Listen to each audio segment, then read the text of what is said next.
તો લુધિયાણામાં એનડીએની રેલીમાં મોદી અને નીતીશની મુલાકાતથી બંને વચ્ચેના સંબંધોની ચાલી રહેલી અટકળોનો અંત આવી ગયો છે। અત્યાર સુધી મોદી અને નીતીશના સંબંધો પર એવું સાબિત કરવામાં આવી રહ્યું હતું કે તેઓ એકબીજાની આમને સામને છે, પરંતુ આ અટકળો ત્યારે દૂર થઈ જ્યારે મોદીએ લુધિયાણાની રેલીમાં સ્ટેજ પર હાજર થતાની સાથે જ નીતીશને મળ્યા। મોદી અને નીતીશના સંબંધો પર ચાલતી અટકળો અત્યાર સુધી એનડીએ માટે પરેશાની હતી, પરંતુ મોદી અને નીતીશે એકબીજાને મળીને હમ સાથ સાથેનો સૂર વ્યક્ત કરી બંનેના સંબંધો પર ચાલી રહેલી ચર્ચાનો અંત આણી દીધો છે। નીતીશ મોદીના આ નિવેદનથી નરેન્દ્ર મોદી અને નીતીશ કુમારના સંબંધોમાં તણાવ પેદા થયો હતો। सरदार सुखबीर सिंह जी बादल, प्रोफेसर भंडारी जी उनका स्वागत कर रहे हैं कि वो पंजाब की भूमि पर आए हैं, वीर भूमि पर आए हैं। તો લુધિયાણામાં એનડીએની રેલીમાં મોદી અને નીતીશની મુલાકાતથી બંને વચ્ચેના સંબંધોની ચાલી રહેલી અટકળોનો અંત આવી ગયો છે।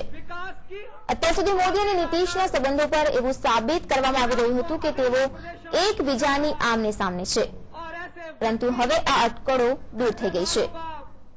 મોદી જ્યારે લુધિયાણાની રેલીમાં સ્ટેજ પર હાજર થતાની સાથે જ તેમણે સૌપ્રથમ નીતીશ કુમારને હાથ મિલાવ્યો। તો મોદી અને નીતીશના સંબંધો પર ચાલતી અટકળોનો અત્યાર સુધી એનડીએ માટે પરેશાની હતી, પરંતુ મોદી અને નીતીશે એકબીજાને મળીને હમ સાથ સાથેનો સૂર વ્યક્ત કરી બંનેના સંબંધો પર ચાલી રહેલી ચર્ચાનો અંત આણી જ દીધો અને સાબિત કરી દીધું કે એનડીએની જે તાકાત છે એ તાકાતનો પરચો આપી દીધો અને આ સાથે જ તેમણે કહી દીધું કે હમ સાથ સાથે। તો લુધિયાણામાં 8મો દિવસ લોકસભાની ચૂંટણીમાં આવનારા પરિણામો માટે સૌથી મહત્વનું બની રહેશે। એનડીએ પોતાની તાકાતનું પરચો આપી રહી છે।